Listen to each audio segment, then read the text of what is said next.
Okay, I'm back. I wanted to get this haul out of the way, and I had to take those contacts out of my eyes because I don't know if I can wear contacts. And now I think I remember why I stopped wearing them so many years ago. They're so dry in my eyes. I can't even wear like eye makeup. And I tried wearing eyeliner the other day, and I thought the reason I stopped wearing eye makeup was because I was always touching my eyes, which is true. I was always touching my eyes, but I was always touching my eyes because my eyes always itched. So I think I'm just have some kind of a reaction to anything in my eyes or on my eyes or what have you. So I can't even wear piercings. So anyways, these are my new glasses if you guys can see. So yeah. Anyways, these are the books I just got from the library. And this is the order I plan on reading them into. We'll see how that goes. And these are books that I've been wanting for a long time. The first one is The Sky is Everywhere by Jandy Nelson. I don't care for this cover. I actually like the other cover on the hardcover. This is the paperback. And it says, and you know what, tell me too in the comments below if you guys like when I read what it's about or if I shouldn't read what it's about. I don't know if that's just is boring and it takes up too much time. But I'm going to do it this time and then just let me know for further videos. Adrift after her sister Bailey's sudden death, Lenny finds herself torn between quiet, seductive Toby, Bailey's boyfriend who shares her grief, and Joe, the new boy in town who bursts with life and musical genius. Each offers Lenny something she desperately needs, though she knows if the two of them collide, her whole world will explode. Join Lenny on the heartbreaking and hilarious journey of profound sorrow and mad love, as she makes epic mistakes and epic discoveries, as she traipses through band rooms and forest bedrooms, and ultimately right into your heart.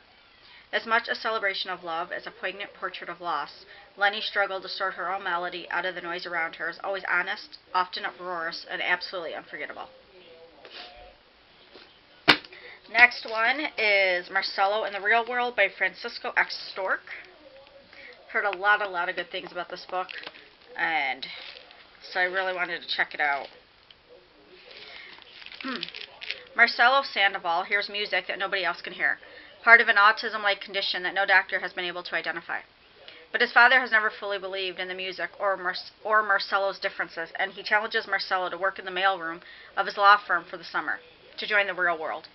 There Marcelo meets Jasmine, his beautiful and surprising co-worker, and Wendell, the son of another partner in the firm.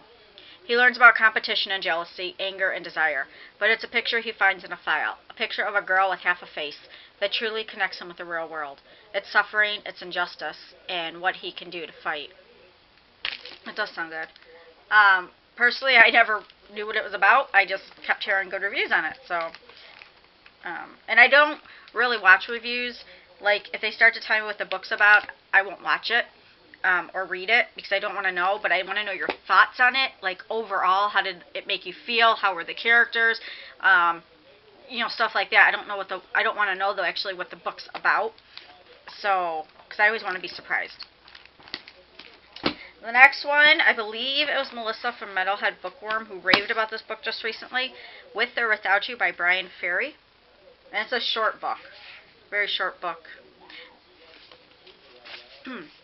18-year-old Evan and his best friend Davis get beaten up for being loners, for being gay, for just being themselves.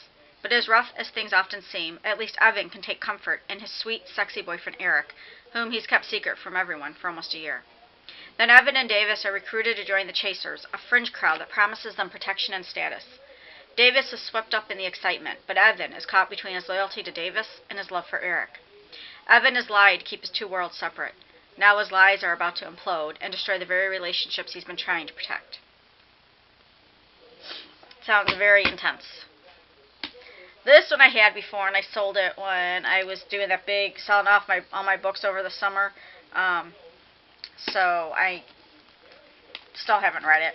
Amy and Roger's Epic Detour by Morgan Matson. Amy Curry is having a terrible year. Her mother has decided to move across the country and needs Amy to get their car from California to Connecticut. There's just one small problem. Since her dad died this past spring, Amy hasn't been able to get behind the wheel. Enter Roger, the 19-year-old son of an old family friend, who turns out to be unexpectedly cute, and dealing with some baggage of his own. Meeting new people and coming to terms with her father's death were not what Amy had planned on this trip, and traveling the loneliest road in America, seeing the Colorado mountains, crossing the Kansas plains, and visiting diners, dingy motels, and Graceland were definitely not on the itinerary. But as they drive, Amy finds that the people you least expected are the ones you may need the most, and that sometimes you have to get lost in order to find your way home.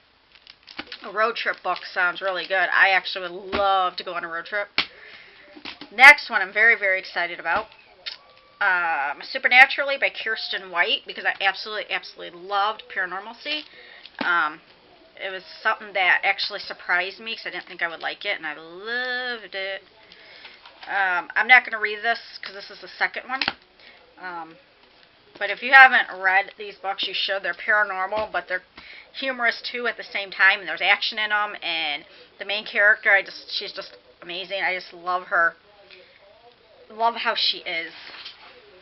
And then the last book, I've been hearing nothing but great things about it too. And I've had this book before too. I got rid of it before I had a chance to read it.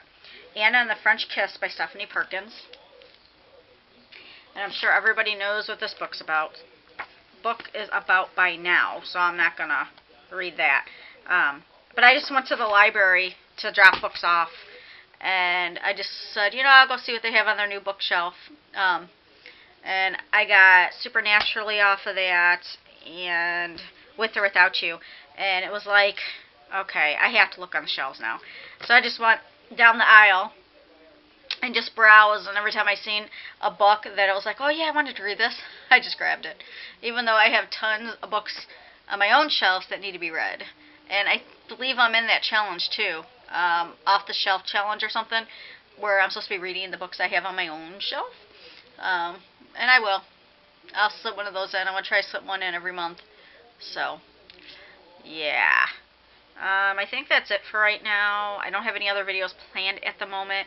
I have a major, extremely huge headache.